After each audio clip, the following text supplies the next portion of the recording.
Alright. Anyways, seems like the pizza search is a little more complicated than I anticipated, so let's start nevertheless. Ah, there they are. Great. Okay, you are successful. Perfect. Good. Alright, so time to start. We have a Thursday. That means some more practical system skills shortly before the weekend, and the whole fun with like solving homework 8 starts.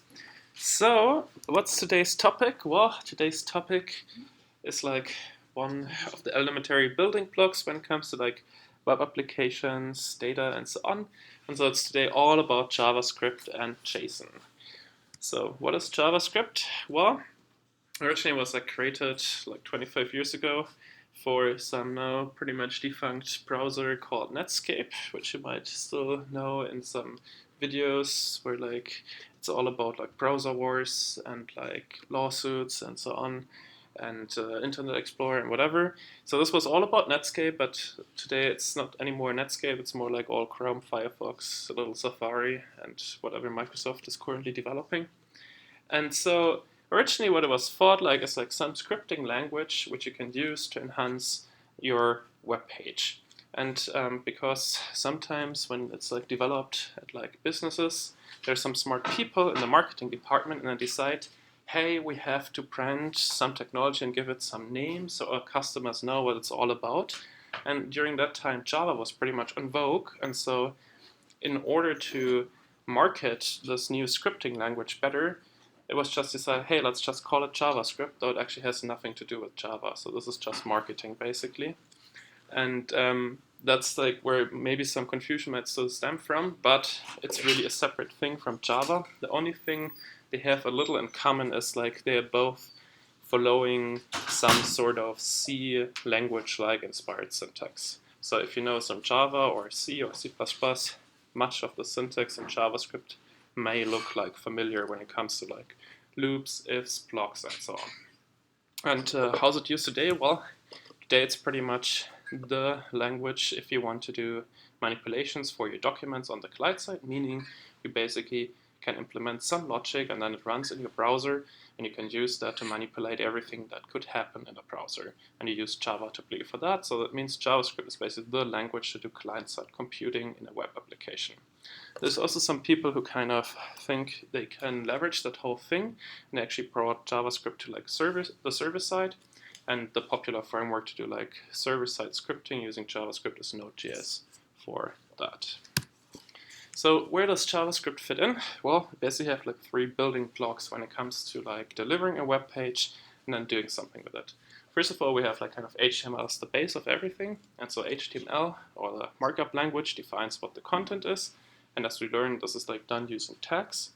Then we have cascading style sheets to tell the browser how it should style HTML document, and that's done using CSS rules, where like always we have like kind of this selector which says like to what elements, tags, or attributes this rule should apply, and then we have a couple of rules to style it.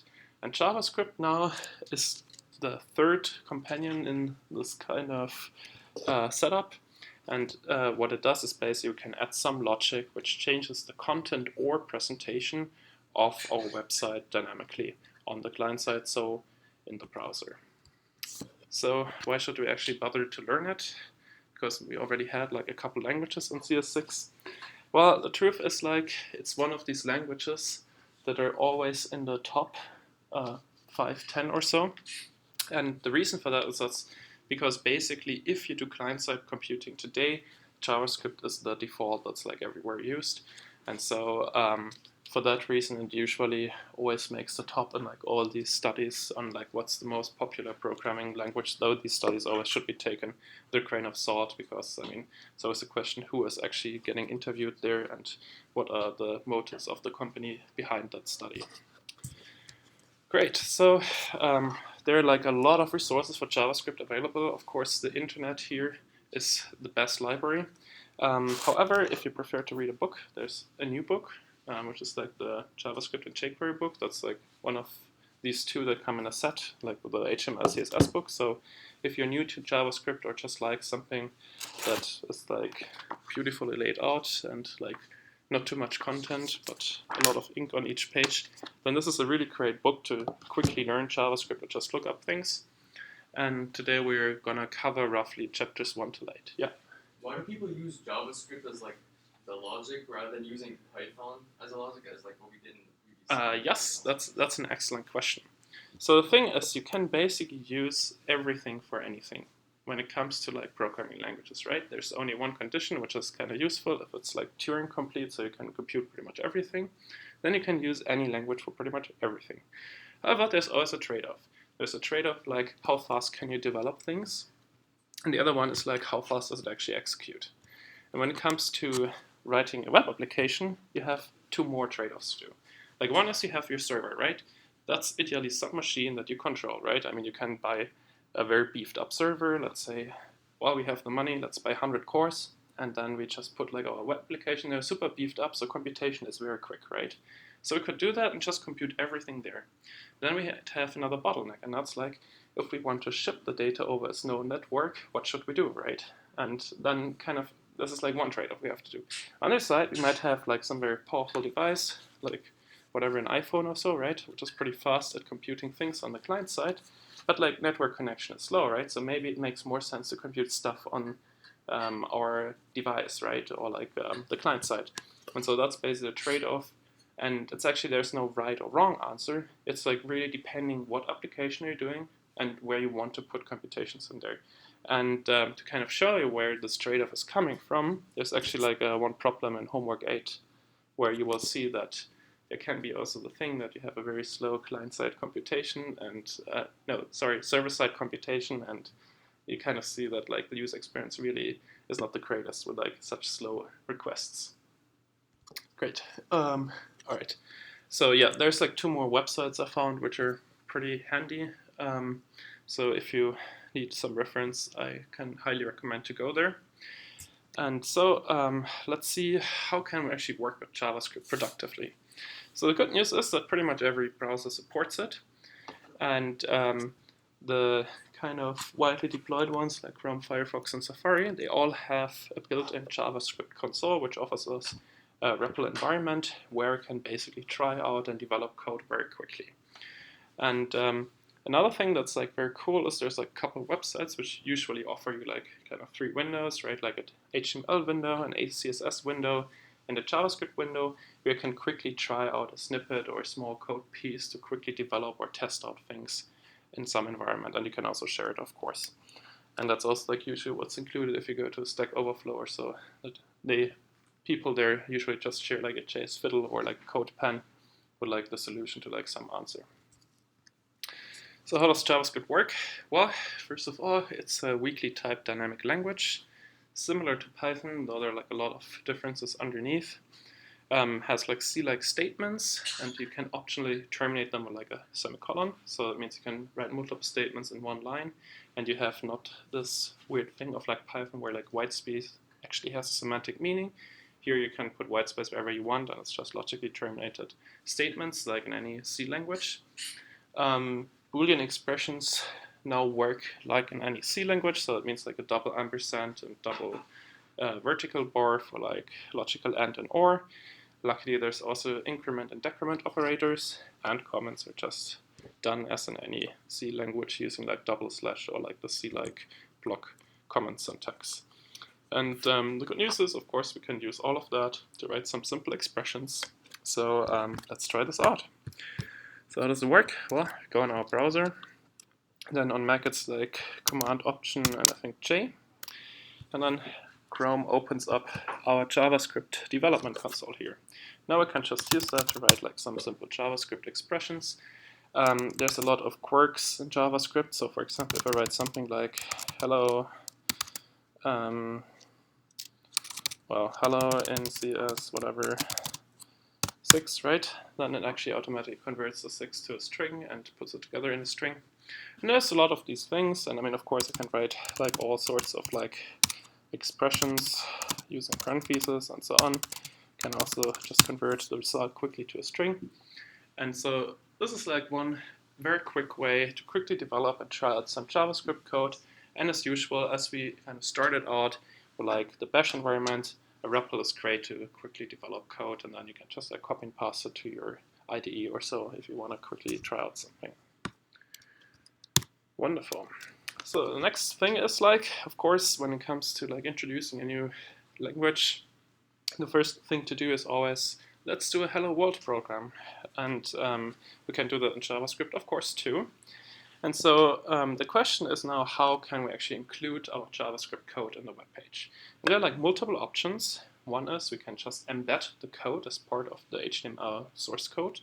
And we do that by basically putting code between two script tags. And the other option is we can put it into an external file and then just like include this file basically using the source command. And you can put as many script tags as you want, right? You're not like limited to just one. You can put them wherever you want. And the logical next question is, where should we actually place those script tags? And so there are like three options where this can be done. First one is you can put it into the head section. Second one is you can put it anywhere in the body section. So meaning basically put it between the tags, right? And the third option is you can put it after the closing body tag, but you should put it before the closing HTML tag. And there is no right or wrong here. It all has that kind of certain advantages and disadvantages. But the basic idea is when you put the script tag somewhere in and your browser parses the HTML page, wherever you put it, then the whole thing gets executed. Which means if you have, for example, a script like some external location, so another file, then the browser would issue at this point a GET request to get this file and then kind of execute that, parse that, and so on. And the same goes basically for like script tags that were embedded in an HTML page. And so that means basically you have different trade-offs here to make.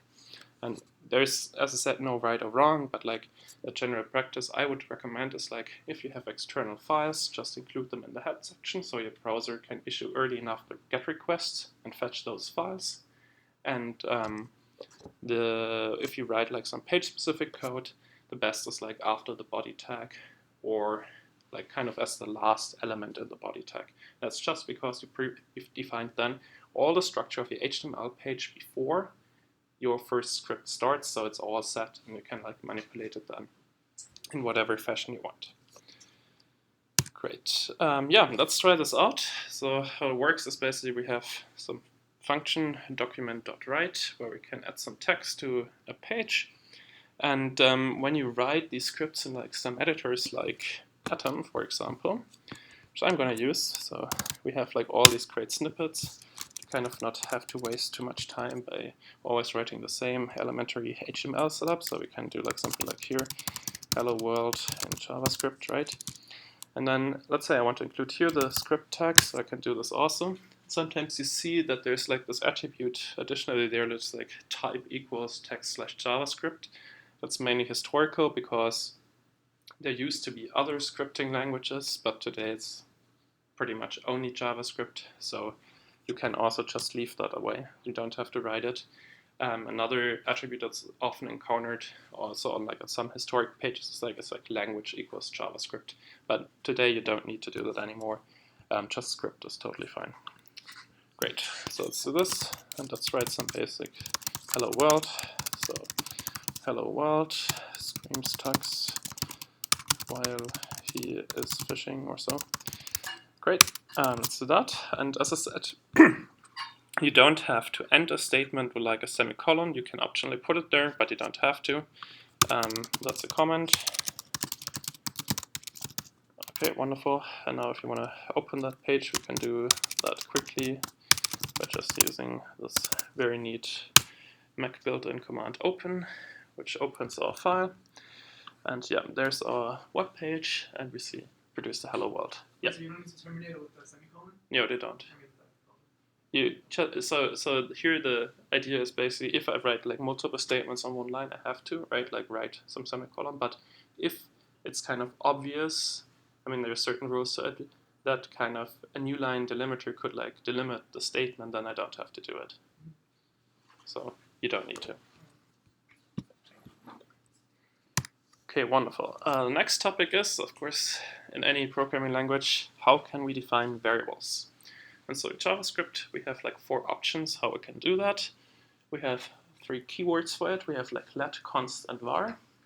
And it's pretty straightforward. We just define the variables like that. However, there are like some subtleties like when to use what. The first two are the two you should definitely go for, and the other two are like two you should better not use. However, if you look at other like library code, you might still see them, so it's kind of good to know what the differences are. So the first one is kind of just a standard way you declare a new variable with that statement and assign it a value. You can also just do like let message if you just want to declare the variable itself. Like const, you basically declare a constant, so your browser will throw an error if you want to reassign a value to it. And if you do var, it's pretty much the same as let, but it's like the old style and you should not use it anymore. And this weird thing of like message equals also defines a variable if it was not defined previously. And that's like an implicit global variable, so that means it's like a global variable that's implicitly available then all over your files. For variable names, there's like also some rules. So as usual, it's just alphanumeric characters. And the oddity of like JavaScript is that it actually allows the $sign as well, which is kind of good to know that this is indeed legal as like an identifier variable name, because when we later work with like jQuery, this is basically how this is all hacked into, and they just override this as like global default variable to access the library. And that's also like a common pattern when working with JavaScript libraries, that basically one of these odd short variables gets overwritten globally. Great. Then of course we can define some functions. Do that using the function keyword. So it's pretty easy to read. Here we just have like a sum function. The other thing we can do is that like in JavaScript, like in Python, functions are first class objects. So we can basically use them and assign them to like a variable and so on and so forth and manipulate them. And there are like two syntaxes that we can use. One is like sort of similar to a lambda expression in Python, sometimes also called like an anonymous function because no name is yet specified. We just have like function, then we just put like the parameters, and then whatever we want as like a block, could be also expression, that's also fine. And another shorter syntax is using this arrow, so like a equals and then greater than. And here this is basically, I mean, you always have to read it, it's something like AB maps to, right? And then you have like some expression, but you could also put a block there. And you can use that to whatever you need to do in your web application. And I mean, it's all pretty similar to Python in the concept how it can be used. So let's try this out. We have our console in Chrome. So we can define a function, right? Like something like let sum equals AB maps to A plus B. And then we can, of course, just execute it. Then if I want to define a constant, I can do so by saying x equals 42 and put the const keyword in front of it. And of course, if I want to reassign it, then there's like a type error because it's a constant. I can use the same using like let, right? I can do like something like here, but then I can reassign it and work with it. And of course, I can also use all sorts of other things that I want to do. For example, of course, I can also use in my console the document write function and so on. So I can do this like here, and then it basically output it into my web page, and I can use basically also then the console if I have a web page loaded to manipulate whatever I want on the fly and try out things, which is very handy. And I mean, of course, I can also like use my function again, whatever 2 plus 3 equals. And I'm not going to put this into a recap quiz question because I think we all passed elementary school, luckily. So this is sum 2, 3. And yeah, we got the result there. So we're good to go. Fantastic. Great. Then I just want to briefly talk about what's the difference between var and let. And so basically how you can think of it is like let behaves more like a variable declaration in some C-like language. So you declare the variable and then it's valid in like your clock scope, right? So it's kind of the scope where you define it and then all the scopes below it have access to it, but after it it's kind of forgotten and you have no access to it anymore. Var on the other side behaves more like a Python variable. So it means you declare it and then you still have it like oddly accessible in the scopes above, though this might not make that much sense, but unfortunately that's sort of the mechanism how it works.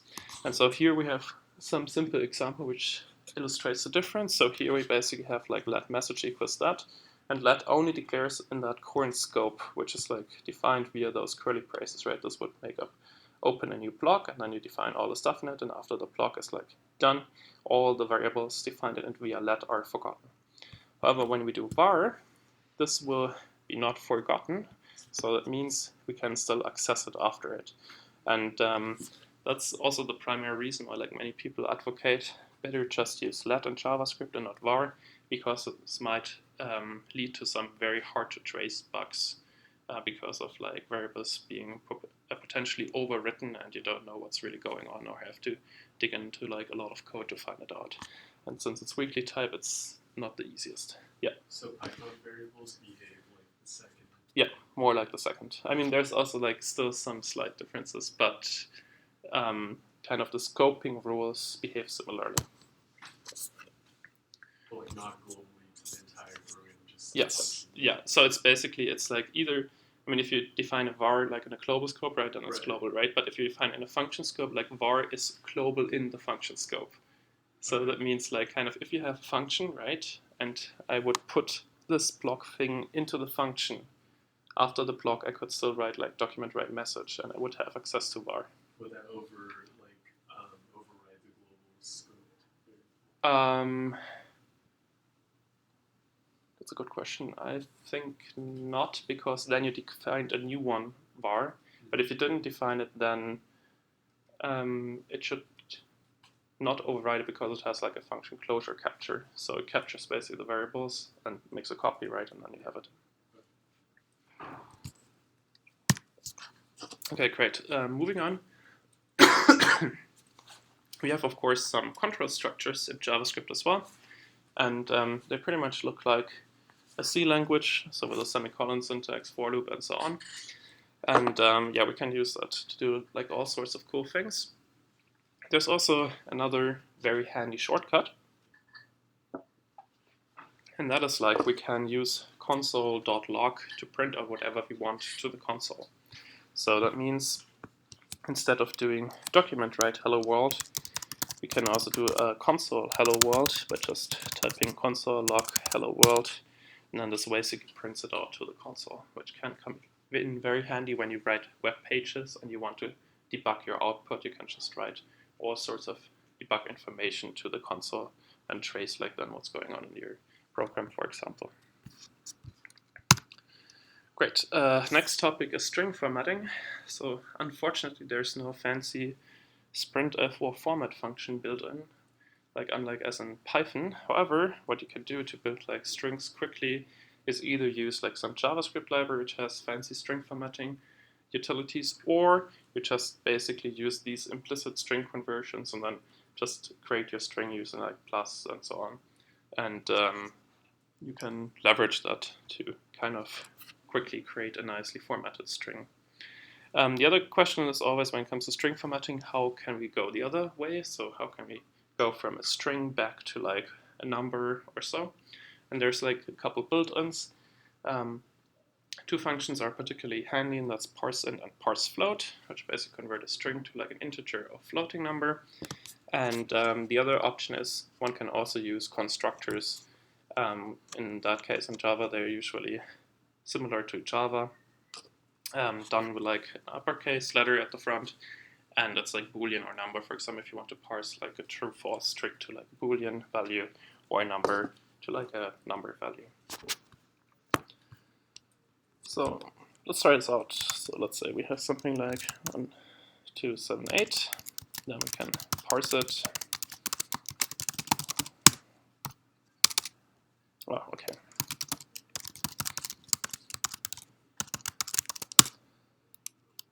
Oh, okay, it's constant. Sorry about that. Okay, so here we now have it kind of parsed. I think what also works is if we have some other stuff, it kind of, the parseInt just works by taking the first string, first number it can parse and ignores the rest of it, which might be also sometimes handy. However, I think if we do things like the same thing tried out on like an ill-formatted string using the constructor, then it kind of gives us a bad result, right? Because like here it's not really a valid number string, so here it gives like not a number result back. But if we have a nicely formatted string, then it works. So it's like kind of why there are like these two options, either like the parse function or the constructor function, which can be used for constructing numbers and do all these like string conversions quickly. Right, there's also the option to define arrays. So arrays work also similarly to Python, using just like the square brackets. Just define them using two square brackets and then a comma delimited list of elements. Can be of course anything because it's weakly typed. You have like a length field. Access is also straightforward using square brackets. However, in JavaScript, unlike in Python, you can't have like negative indices, right? So you have to do like kind of C-style language indexing, which is zero-based and goes like to length -1. Of course, you can override values or reassign values to individual indices. And there's like a bunch of like built-in functions. Like for example, here just put like one, which is like the one to concatenate another array to like this array. And the really handy thing about like this console is like if I define like an array 1, 2, 3, is that I have like here this autocomplete, right, which I can use to quickly develop JavaScript code, and which basically helps me by not having to learn by heart what the syntax and library functions are all called in JavaScript. So that's why like kind of this console is really, really handy for quickly developing JavaScript code for your web application. Great. Moving on, next topic are JavaScript objects. So every language usually is built upon like some basic idea. And in JavaScript, it's the idea that everything is a function and an object. And so how it works is basically we can create a new object, which can be anything, right? By just doing like a variable and then equals new object. And then we can assign to this object so-called properties and give it a value. So for example, here I create a new hotel, which first is an empty object, and then I give it like all these like properties called like name, rooms, and booked, and put like a value there. The cool thing is, because JavaScript functions are first-class citizens, I can also just assign to like one property a function, and then this basically becomes a method of this object. And then of course I can access all sorts of things. So if I want to reference in this function the object itself, I can use like this to do that. I can access then the properties just using the dot syntax or square brackets and then some keys. So it's similar to like a dictionary or associative array lookup.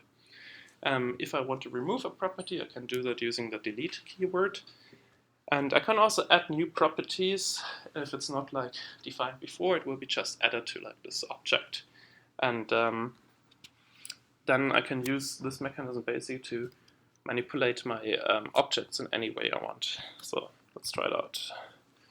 So we can do something like, let's start with like this. That user is equals new object. So this basically creates a new object instance. Then I do user name equals tux. So for strings I can use both syntaxes, right? I can use like either double quotes or single quotes. I can then look what the user looks like. So I have like here the property name is tux, right? Then I can give it an age. Let's say tux is very old. It's like 99 or so. So here we have our user. I can delete, let's say, the age property. And it's like gone. And I can also access the name just using this syntax, using like the square brackets. So a lot of kind of very handy ways to manipulate objects on the fly in JavaScript.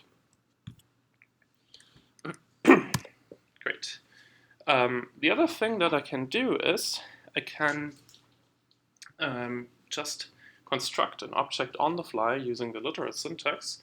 And how that works is similar to like a Python dictionary, where I basically put in the names for the properties and then the value for each property. However, there's like one difference, and that's like here, unlike in Python, where basically have to always like put the concrete value in, right, as a key, it's here just like directly the string, so it's not like quotes or so to define a string object, it's just directly the thing. And then you can basically use that to quickly define an object on the fly. And of course, it also works with functions, so you can also just include, like, instead of 30 here, like function and so on. Yeah. Is there a way to kind of like create a class called user, and every single user needs to have name, profession, and age filled out? You know what I mean? Yes. You mean like sort of in terms similar to a class? Yeah. Yep. Very, very good question. There is. It's on the next slide. So, perfect timing. So there is one way to do that, and it's kind of some pattern where you basically define a function which takes the name of the object, and then you basically use that to construct properties by default by using this reference, right? So you can use that and then basically override. I mean, of course, you could also use like a default constructor without any problems, and you can define multiple ones depending on the number of arguments you want, right? And you can use that to basically create a class-like object just using a function. And that's also the way how like all the sort of classes work in JavaScript. Yeah. Oh, so it's not like how Java has actual class for it. In JavaScript, there are no classes. It's all based on functions in the end. Yeah. If you remove the return from the check buildability function, is it okay? Because like the function like constructor implicitly returns whatever's in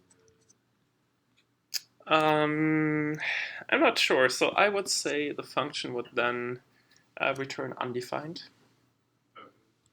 Because like you don't have a return you don't have like a return this object for your hotel function. Yeah, but I don't need that, right? Because like I basically just overwrite this reference, right? So I just fill it out like, but it basically uses the new, and that creates like kind of then this new object on the fly. So it's kind of a little weird syntax, to be honest. But like the idea how it works is like basically everything is an object, right? Also a function or whatever. So you basically create this new object, and with the new you make a new copy of this object, and then this function gets called, and the object it represents, but which got copied using the new, is then assigned a lot of new properties. And so effectively it's like an object or like a class instance. Though underlying it's just always still an object or like a function in that case, right? So it's just like some sort of hack to simulate an object-like programming language. But the trick is you have basically a function that gets called, and then this function has some metadata, and the function call itself is creating or like is using some object which was cloned, right? And so therefore like you have like this copy, right? And then you have in the end an object. That's how it works. Great. Moving on, our next topic is DOM manipulation. So what's DOM? Well, DOM stands for Document Object Model. And the idea is here that every element in an HTML page is some object that can be manipulated. And when we write our HTML page, basically, all these tags correspond to an object or like multiple ones. We can organize and lay out them in a tree, the so-called DOM tree.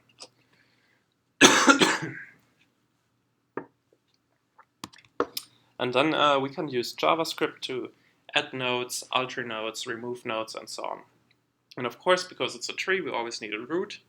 And the root node in this case is the document node. So how does it look like?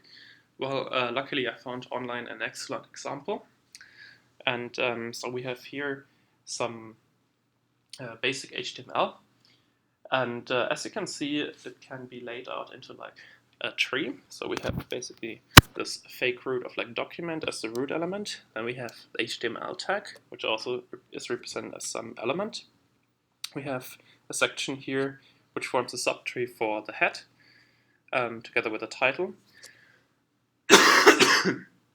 And then we see that like in the title there is like some text, which is like here just like DOM model, right?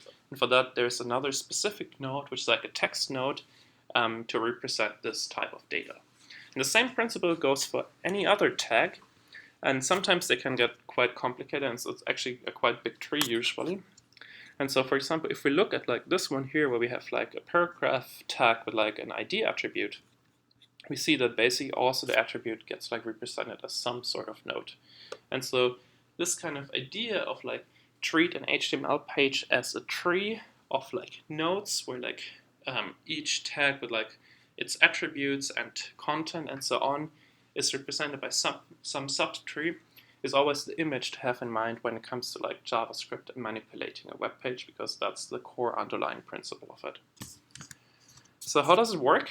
Well, luckily we have a couple of functions in JavaScript which allows us to create elements, and then we can basically append them to the global tree that represents our HTML document. So here's like one simple example. We basically create here a new paragraph tag, and we can just do that by document create element. This just abstractly does it by just using the tag name, right? There's like no other meaning yet attributed to it. But then we create another node, which is like a text node. So this would be basically the text that's put into the paragraph tag. Then we append this new node to the paragraph tag as a child. And in the end, what we still have to do is we have to take this newly created node and append it to the body of our document if we want to display it. And the cool thing is, we can try this all out live. So let's do that. So we can basically open a web page here in Chrome. So let me just copy this over. Okay, here we are. We have here our initial tree structure, which you can take a look at. So basically in the body there's just a script tag and nothing else. And now what we can do is we can create a new paragraph, right? So we do like let p equals document create element and then p. Now we need some content, so let's do content document create text node, and I say something like cline says hi too. Great, now we have to put the content text node under the paragraph node, so we can do that by p append child content. And then we have to put the paragraph tag into our body, so we can do that by doing document body, which has like the property just referring to the body tag, and then append child p, and then the text appears in our document because we basically just manipulated the tree like that, right? And I think in Chrome you can also actually see it here, where basically now here this new paragraph tag was inserted into the body, and append child kind of appends it as like the last one after all the children that like the node already has. So that's like why it's after the script tag inserted. So that's like how it all works underlying. Great. There's like a couple functions for that. I'm not gonna go over all of them. The best way to kind of deal with them if you want to do elementary JavaScript is just use the console and some documentation. Mozilla has a very nice one online. Then you can just basically on demand find out what syntax and functions you need to put in the tree. There's not really a big need to learn all of these out by hand. I'm also not expecting that for the second midterm. I just want to say at this stage. Great. I would say let's do a short 3-minute break till 45. And if anybody wants still to grab some pizza, feel free to do so.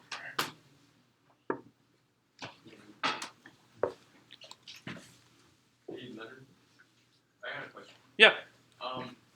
So on the website, it says that our midterm is on a Friday. Yes, that's correct. That's a good question. I also, I saw it. Yeah. I read it. I reached out to Sam, and I mean, I think it really depends on us.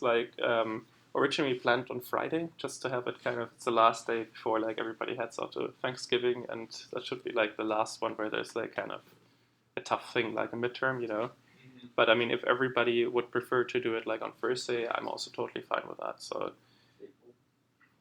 that might be also an option. So, but like on their side, I mean, kind of my goal is when everybody heads off to Thanksgiving, there should be not too much CS6 exam stuff on your mind. So you should be able to kind of enjoy your time and unleash your creativity when it comes to final projects.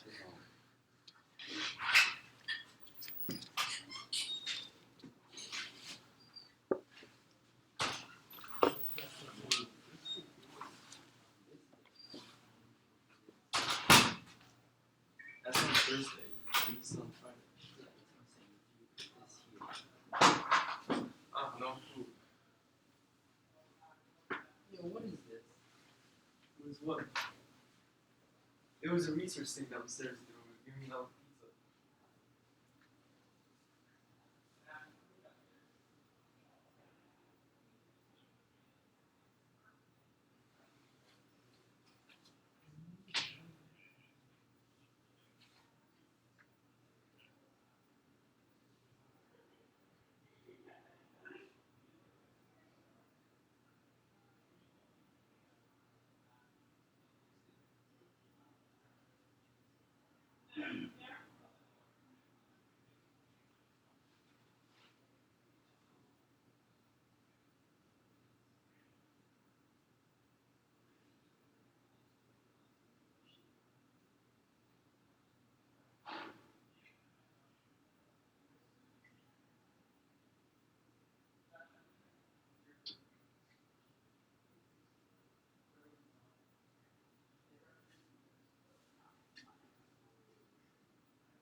Alright, I would say let's continue with like some JavaScript event handlers. Alright, here the idea is basically what we can do is like whenever we do something in our browser, like move our mouse, hit some key on our keyboard, or some other things, an event gets triggered. And we can basically assign to all of these events some short piece of code called an event handler that gets executed when the specific event occurs. And there's different options in JavaScript how to do that. One option is you can basically just put it directly into the tag when you declare it. And here the syntax is like you basically have like your opening tag and then some HTML tag as element, right? And then you give it some field. So event is some attribute alluding to some specific event type, and then you put directly into the quotes some JavaScript code that should get executed when this event occurs. And some events are like, for example, onload, which gets triggered when this element gets loaded, so when it's kind of requested, parsed, and then ready to be presented. And then we have onClick, if you click on it, and a lot more, which can be anything from like, for example, mouse hovering over it, a mouse click, a keyboard, and so on and so forth. There's also a complete list available of these events, and you can also use an alternative syntax, and that is like if you remember the idea that like the HTML page or document can be represented as this DOM tree, then you can basically attach to each node directly such an event handler, and the syntax for that is like just like the node and then dot and then whatever event it is, and then you assign a function to it which kind of processes these events. Or you can add like an event listener using the add event listener function. So for example, I put in here one where we have a button gets like an ID, and if we click it, then the function click button gets executed. And so what this does is basically we search for this paragraph element which has ID button target. So we can get that using like this function, and that's like why IDs are so handy, because you basically can use those IDs to retrieve certain text in your document. And then we can just change on this node the text content to like this string, and we can use that by basically just like the syntax where it just defined the event listener in the HTML code directly, or the alternative is like when we want to sort of add or attach event listeners to another tag, like here the span tag. We can do that. We can also get like kind of an element back by using a query selector with like something that resembles a CSS selector. And here I basically add like two event listeners. One is like mouse over, so when it enters it, when it's over, then the background color changes, and when it goes out, then the background color changes again. And I prepped this example luckily already. So what I can do is I can just go into the folder and then open this up by using basically this one here. And so here we have now this example. I'll make it a little larger. And so if I do like the click here, I basically add or change the text of this node there. And then I have like here these event listeners, but basically when I go with my mouse over, it changes like the background color. And I mean, if you notice, like per default, there's like kind of some other background color, and then the first time the event gets like kind of listened to, right, it changes it forever. And then when I go out, it's another event, so it changes it again. And so I can use that to do like all sorts of nice manipulations on a website. Great. That brings us to the next, and that's jQuery. All right, what's jQuery? Well, jQuery is like a write less, do more library, or that's at least the slogan they claim. And the idea here is that it's a library, so it's like a preset of functions in JavaScript, so some extra JavaScript file that you include when you write your page. And it helps you with a lot of things like HTML DOM manipulation, CSS manipulation, all these events and event listeners, And what's also very neat, it has like some built-in support to do HTTP requests, specifically AJAX requests. And it's a still widely deployed library, meaning that more than a quarter of all websites worldwide, according to some studies, use it, which is pretty good. So definitely worth to kind of take a look at. And personally, I think it's super great because it just gets you very productive in these like all JavaScript things, and you don't have to be like kind of a JavaScript pro to do like some of the more advanced DOM manipulation things when you use jQuery. So why do we actually need it, or why was there an initial need? And I also have to disclose here that there's actually a pretty big debate going on in like web development. That is like, should you use jQuery or should you not use jQuery? And the reason for that is that like kind of the original story goes like this, that there used to be a lot of browsers and devices, and it's basically different versions, different vendors, different devices, and everybody had only like partial support for like some JavaScript functions.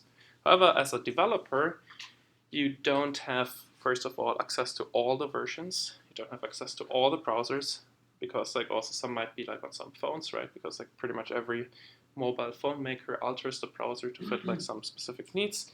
And so basically you actually don't know what functions the JavaScript implementation has. So in order to be like more productive, you don't want to test all of that, but rather you want some standard library which always has the same syntax and internally resolves all these like versioning problems and things and just defaults to something good. And that's like why jQuery was originally created, to resolve all these issues. However, today it's like not anymore as crowded when it comes to browsers, and actually people realize that it might be actually a good idea if like there is like some common sense in terms of what JavaScript library functions should be supported and like there in each browser. And for that reason, some people say, well, actually you can just write like plain JavaScript. So I leave it up to you, but like I would definitely recommend to take a look at jQuery if you want to be very productive when it comes to writing JavaScript code. So how does it work? Well, the idea is there's like one special variable which serves as like entry point to all the jQuery functionality, which is just $1. Then you give like some CSS like selector, so you can do basically the same syntax as when you define your CSS rules to find like an element or multiple ones. And then you have some functions that you can use, and you can also chain them to manipulate these objects or retrieve properties. So here we have one example where I basically retrieved an element with the ID button target, and then I just added a CSS class called highlight to it. And the next question is, well, where should I put all this jQuery code? And so there's some sort of standard practice that's done. And the idea here is that when you write a website and you put it somewhere in the internet or on some server, then a client or a user connects, right, and has to fetch the website. However, when you want to run your JavaScript code, you usually want the website to be complete. That means all the data and all the elements that you need to get like the structure should be like fetched. And for that, jQuery has like a special ready function, which basically waits till everything is downloaded, so the DOM structure is initially complete, and then it runs all the code of like this function that you provide, so you can then manipulate the DOM safely, and you don't have any errors because like parts of the tree might have not been like created or fetched yet. And that's especially a problem when you have like many script files and other things and so on. And there's two syntaxes here. You can either use like $document.ready and then give it a function, or use just a shortcut, which is just like basically the dollar, and then you just pass the function. And so the idea is to basically just put this in your script tag and write all the code that you need in the ready function, except for like global variables, import statements from other files, or function declarations. Great. Then there's a lot of methods in jQuery that you can use to manipulate things. For example, we have .html, and most of these serve as like getters and setters, meaning if you don't give it like any attribute, it's a getter, so it just retrieves the value, and if you give it some argument, then it sets the value to whatever argument you give it. For example, HTML just gives you the HTML, or like basically the subtree encoded as HTML of some element, And when you do HTML and then whatever you give it as argument, which is a string in HTML form, you can basically replace the subtree without HTML. If you just want the text, you can use text. Then there is like functions to insert nodes before and after, and this also works with like getter setter functionality, so you can either get the element before or after or set it. Attribute gives you the attribute for like a certain name and so on. You can add and remove classes, and there's also a function called .css, which allows you to get or change CSS rules on the fly very quickly. Great. There is an example online for how to do all of these things. However, I kind of want to use the last 20 minutes to talk about something a little more practical and which fits into like the bigger picture, because for jQuery there's like a lot of tutorials online, but like tutorials on how to actually use all these components together and effectively design something are rather scarce. So our next topic of today is passing data. And so what happens here? Well, we basically divide typically our application into two parts. We have a backend, which is pertaining to like everything that happens on the server side, and a front end, which is like everything that gets computed or done in the browser or on the client side. And so we already seen that you can basically use JavaScript to manipulate your DOM tree on the client side. So basically you can do all manipulations once you have all the data fetched and so on. But there's still like some open questions, and that is like, how can you actually pass data, which can be like anything from the back end to the front end? Further, how can we request data from the back end while we have something interactively running in the client side using JavaScript? And the third important question is like, in which format should we actually pass this data around between backend and front end? And so the answer is, well, it all boils down to HTTP requests. So we can use basic requests to do all of these things. We can pass data by just doing the following. Basically, can issue HTTP requests using JavaScript to fetch additional resources, or we can encode our data, for example, using all the templating mechanisms we had like in Flask when the initial GET request is done. And we can also, of course, do like requests when we have some JavaScript code interactively running, for example, an event listener. When you click it, then another GET request gets issued to fetch additional data if you want to. And the last question is like, well, in which format shall we pass data? And the answer to that is, that's actually a very good question. Because if you have a data format, there are always like some trade-offs to make, right? Like how big is it, the data that you pass, how fast can it be parsed, how fast can it be encoded, and so on and so forth. So what are the things we have to think about it? Well, in the end we have kind of two actors, right? Between we want to exchange data. And each of these actors typically has a different representation. So on one side we could have a Flask application which runs in Python, but it could be also something like a Java application or a C++ application, or you name it, maybe a Node.js application. On this side, we have our client, which is like a browser with like JavaScript objects, its internal DOM tree, and so on and so forth. And basically, we have these two different representations, and the data is scattered all over the place in main memory somewhere on these two machines, right? And so what we now need is we need some way to get data from one actor to the other, and that very efficiently. So how do we do that? Well, we basically have to take all the data, encode it, which is called serialization of the data. Then we send it over, and then on the other side, we have to deserialize it or decode it from this kind of exchange representation into the internal representation. Meaning, for example, we have a Flask application, Python objects, and we want to send it over to convert it to JavaScript objects in our browser. The question is how to do that. The good news is there's a default serialization format for JavaScript, which is called JSON for JavaScript Object Notation. And we can use that to do all of that. And that's also the widely deployed standard serialization format in like web applications. However, there are also like different options for serialization formats, right? And you could choose whatever you want if you wanted to. So what's JSON? Well, it's basically similar to JavaScript literal notation and Python dictionary notation. However, there are like some differences, and that is like you basically also encode it using like these curly braces and can do like a nested hash map dictionary structure. You can do arrays using like square brackets. And here the idea is that you always have like this kind of key value setup. And the difference to like Python and JavaScript is that it's here now specified what quotes you have to use and how the whole thing looks like. So in JSON you have to always put the key as like a quoted string.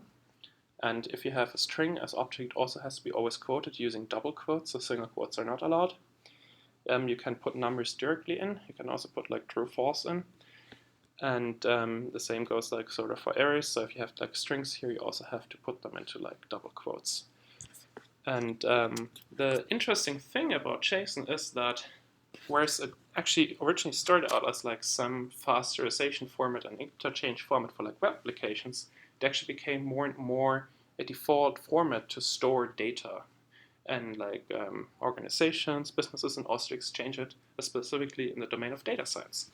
And so how that works is basically, usually we have something like a JSON new line delimited file where each line is one JSON encoded string and represents one row. And there are also like databases which are built on top of JSON. And the biggest example for that is MongoDB, which is basically just a beefed up JSON store.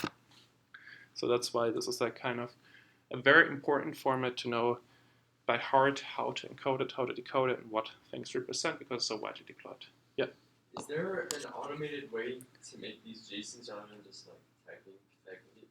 Oh, of course. I mean, that's the point, right? I mean, you don't want to type it, right? You want to convert it. And yes, there is. You always like kind of one slide before it. So it's perfect timing. So basically, nearly every language nowadays has like some either library or built-on functionality to produce JSON encoded data. So we can do it in JavaScript, right? By this, there's like a global JSON object which has a function stringify, which encodes it as a JSON string, and then we can get a JavaScript object back from the string by just using JSON.parse. We can do the same in Python by basically doing here we have a JSON string, right? And there is a module called JSON, which is in the standard library, so it's always installed when you have Python installed. Then you can just like decode a string using load s. You can also actually decode a file if you use like a file pointer there. And you can also encode it using like dump s, so to dump it to a string. And so this is basically all you need to know, because you just need like a serialize and a deserialize pair, right? I mean, then you have basically JSON support, or to use it as like a data interchange format. And so how can, yeah, question here? What does like loads do then? So if you have like a... Well, so here, this is a string, right? Yeah. So we want to basically get from a string into a Python representation. And so this basically decodes it into a dictionary, a nested dictionary structure. So the result of that is like, I mean, I can also demonstrate it actually. No big deal. Let's do it. All right, import JSON. Right, so we want to define a dictionary. Let's say user is tux, and then we do age equals 99, right? So we have this is just a Python dictionary, right? But let's say I want to have this structure sent over to my web client and written in JavaScript. So what I would do is I would do JSON dump s, and then the dictionary, so now I get a JSON string back. This JSON string I can then send over to my client. However, let's say I just received this message from my client. So I have like this message, right? And now I want to get it back into a dictionary. So what I can do is like user equals JSON load s and then message. And then I can just use it in Python again as before to kind of work with it and do all sorts of things on top of it. And so that's why like kind of this serialization, deserialization thing matters so much, because it allows you to pass data from one actor to another. Great. So the last piece that's missing is like, how can we actually make requests in JavaScript to like any URI out there in the world? Luckily, jQuery has some built-in functionality for that. So it has two functions, get and post, which allows us to perform a get or post request. And we can use that to basically fetch some data dynamically, for example, when I press a button or so, from like some URI out there. And the way this typically is used is that you do some GET or POST requests with like some endpoints or routes which return or process data in JSON format. And this sort of design actually was a little more generalized, how you can do that. And it's called a RESTful API design, which is the topic of next lecture. So that's why kind of knowing about JSON, how this whole thing works, is so elementary, because it allows you on one side to design your own REST APIs, but also to use all sort of REST APIs, like for example, a Google location API, some machine learning APIs which can analyze images for you, what else, weather APIs, traffic data APIs, pretty much anything that's out there in the world usually has some JSON endpoint which you can use either in your application or to fetch data and so on. And as always, you can use for all these things all the tools, right? You can make a request in Python, you can make a request in JavaScript, you can make a request using Bash, using curl. It's like you have the choice of tool for that. And because this is so cool, I want to demonstrate it, how it works as the last thing for today.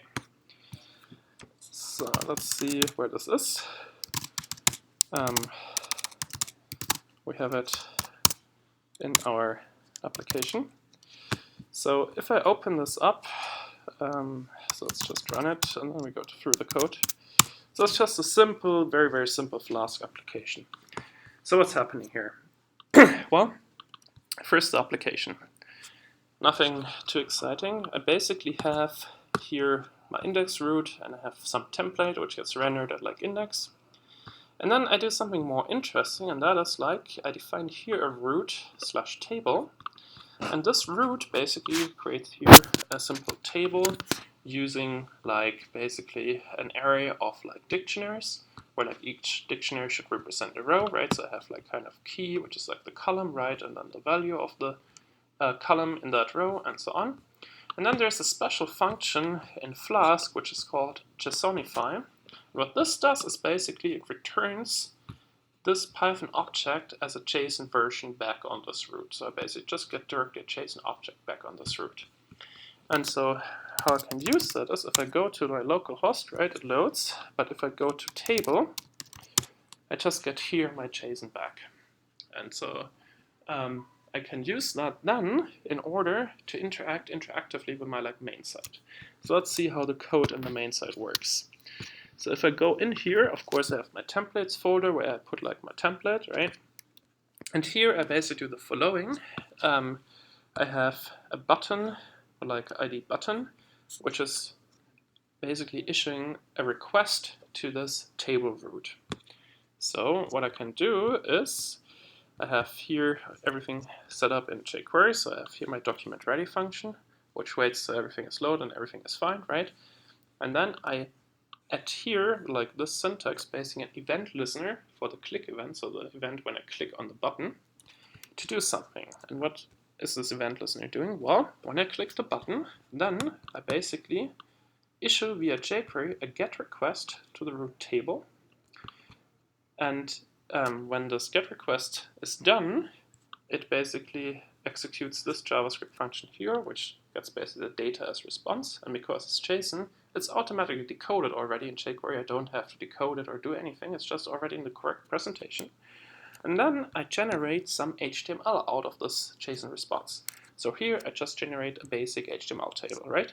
So with the table tag, then I check if I have enough data. I basically put in the header fields for it. So I get this string back. Then I iterate over all the rows, or meaning all the array elements of my response, right? So I basically go over all of this here. I add the table data tags, and of course I always have to enclose it in a table row. And then I have all of this done, and finally I can just use jQuery again to update the HTML of this div tag where I want to store all this content, which is just here, right? And initially it's just like an empty tag. So basically just put this generated HTML into my tree. And so how does it look like? Well, let's go to the index root. I go here. Then I can just like load table, and it issues a request, fetches the data, and puts it into a table. And that's basically how all this dynamic stuff works on the web, right? If you have, for example, a long table that auto-scrolls, at some point just a request gets issued, gets processed by some JavaScript, and then the content gets added to your document, and so on and so forth. It's also the same principle as like some preloaders work, right? When you have a website where like images are loading very slowly, it's usually a fast placeholder image, and then requests get issued to dynamically replace them on the web page. Okay, questions here? So can you update the JSON or change the JSON as the program is running, or is the JSON just a constant throughout the whole thing? Well, here the JSON is basically returned on this route, right? So basically, I have my backend, and I have to tell my backend somehow what to give me back. So I could use request parameters for that, right? I could add to the get request some parameters. Please change the JSON you return for some reason. So that's how I could like get a different JSON back.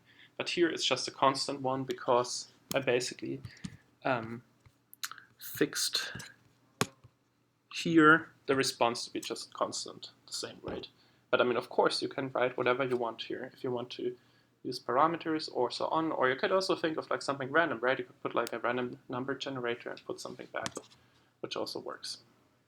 Yeah. So because we're not creating like applications that do any crazy kind of math, most of our like logic is going to be within our JavaScript files. Well, that's your design decision ultimately, right? But is there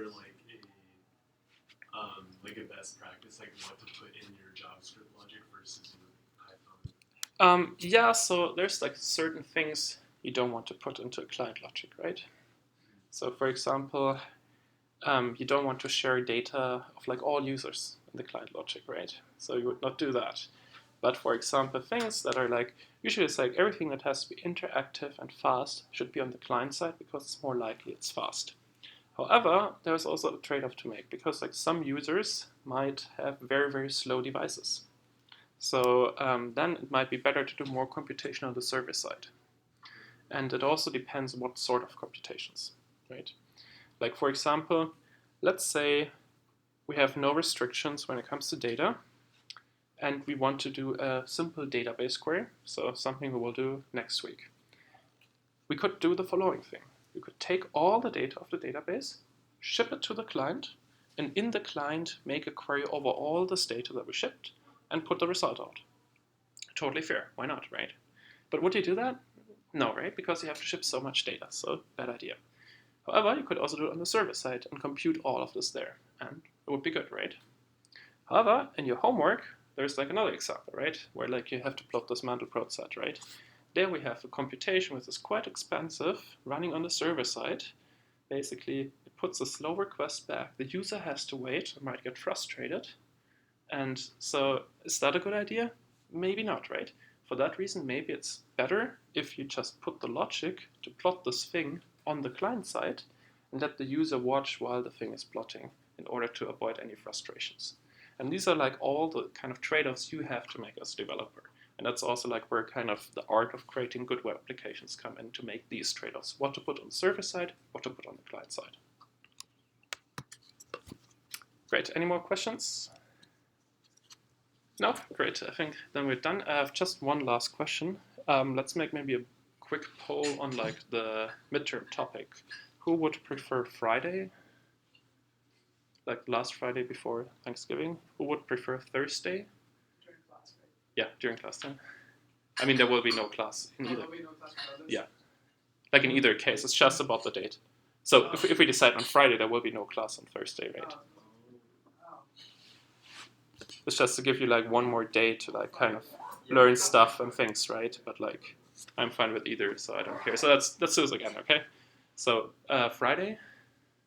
Okay, Thursday. Okay, sounds more like Friday. So, okay, great, thanks. I will also send an email around to that. Thanks a lot, and I'll see you next Tuesday.